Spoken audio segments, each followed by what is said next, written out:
Gunnar Auðun Jónsson. Gunnar, þú ert fína leik í kvöld, þú ert með 9 stig, þú lítur að vera sáttur við eigið framlag.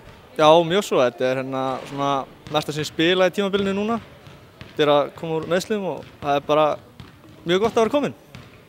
Það svona eins og ég var að tala við Kolla daginn, í upphafi heldum við bara að það væri næstu í búið tímabilið og svo komum við bara sprækir inn og stimpluðu ykkur bara inn þegar tækifæri gefst.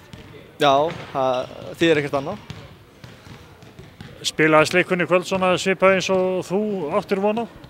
Já, við áttum von á sigri og það bara gerist. En hvað þeir hengun svolítið í okkur eða ykkur í fyrir hálfleik eins og gengi illa að slíta sig frá? Ég held að sé bara eins og Pálmi sagði, við vorum að senda aðeins svo mikið en við áttum margar opna körfur sem við áttum að taka. En já, eftir að við lagfærum það þá bara komið allt í gang. Það er ómikið púður að gefa öðrum séns. Já, já. Bara þann heldur áfram? Já, það eru nokkra leikir eftir og við ætlum að klára tímabilið bara fyrsta seti. Það halda sér hérna uppi þó að sé kalt á tóknum. Ég segi það. Gangi ykkur vel. Þakka þér fyrir.